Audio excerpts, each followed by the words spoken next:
Next will be Mr. Martin, Your Honor. All right, this is 242448, the People versus Eric Martin. Jeffrey Fanto on behalf of Mr. Martin. Mr. Martin requests that the charges be read, and he is not entering a plea of any nature to this matter. He's asking the court dismiss this matter for lack of subject matter jurisdiction and for a violation of his due process rights. Okay, good afternoon, Mr. Martin. The allegation against you in this misdemeanor warrant,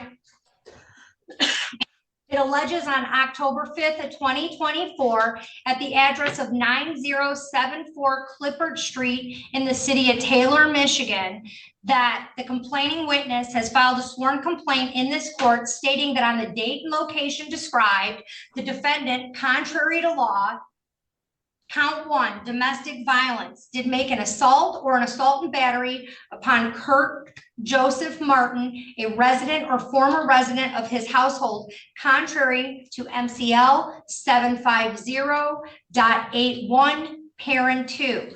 This is a misdemeanor punishable by up to 93 days in jail and or a fine of $500.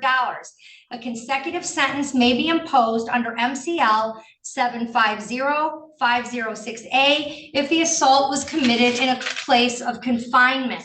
Mr. Martin, I've signed an order appointing counsel to you. Mr. Martin, did you go over your constitutional rights? We went All right. in a discussion, but he would not permit me To sign the form? All right, Mr. Martin. If you require accommodations to use the court because of disabilities, or if you require a foreign language interpreter to help you fully participate in court proceedings, please contact the court immediately to make arrangements. You have been brought to court on a misdemeanor charge, and you have the following basic rights: to plead guilty or not guilty, or to stand mute. If you stand mute, a plea of not guilty will be entered. You may plead no contest with the permission of the court. You have a right to a trial by jury and to have the assistance of an attorney. You have the right to an attorney appointed at public expense if you are indigent, without money to hire an attorney, and if the offense charged requires a minimum jail sentence. Sir, the charge against you does not have a minimum jail sentence, or the court determines that it might sentence you to jail. I have appointed an attorney for you. You have the right to a trial, and at that trial, you have the following rights: to call witnesses to speak for you at trial, and you can get an order signed by the court to require witnesses to come to court. You have a right to see, hear, and question all witnesses against you at trial. You have a right to be a witness for yourself or to remain silent. If you choose not to be a witness on your own behalf, the prosecuting official could not comment on your refusal to testify. You also have the right to be presumed innocent unless proven guilty beyond a reasonable doubt. If you plead guilty or no contest and your plea is accepted, you will not have a trial of any kind, and you will give up the rights listed in items 3 and 5 above. You have the right to be released on bond. If you are now on probation or parole and you enter a plea of guilty or no contest, or a finding of guilt is made by a judge or jury, it may result in a violation of your probation or parole.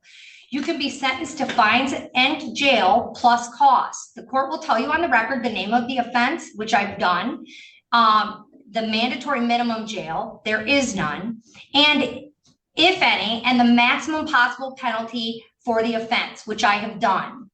Fines and costs and other financial obligations imposed by the court must be paid at the time of assessment, except when the court allows otherwise for good cause shown. If you are not able to pay due to financial hardship, contact the court immediately to request a payment alternative under MCR 6.425, parent D, parent 3.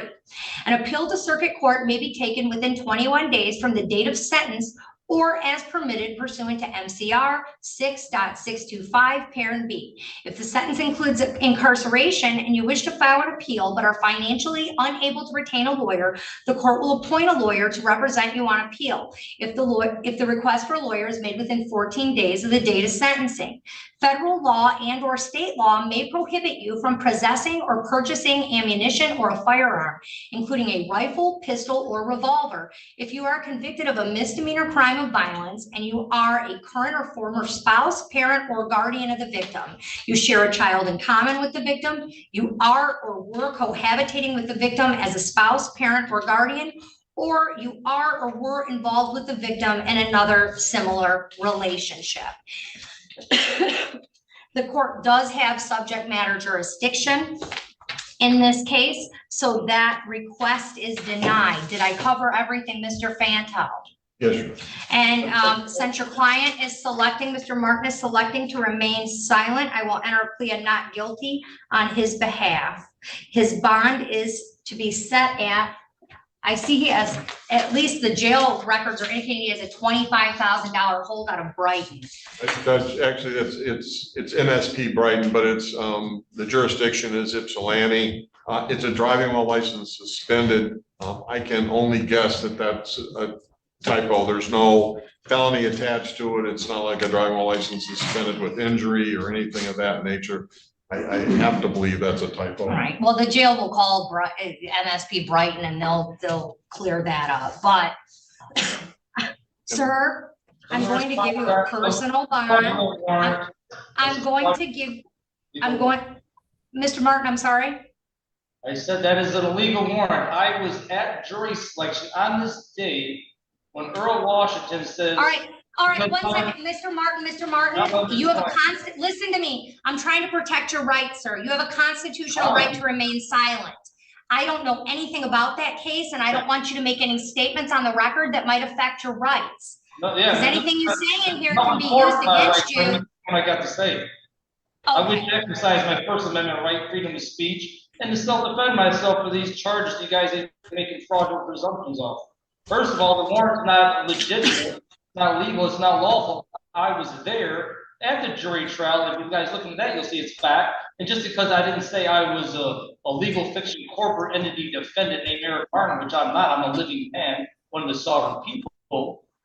So because I didn't admit that fraudulent thing and commit perjury, she said, okay, I'm going to do a warrant for Eric Martin, the defendant. So that's what this is about. So it's unlawful, it's illegal. Okay. All right. Well, Mr. Martin, I went to law school and practiced law for 20 years and it's not. So listen, on this case, I'm going to mute you so you can hear what I'm saying to you, Mr. Martin, because it's important.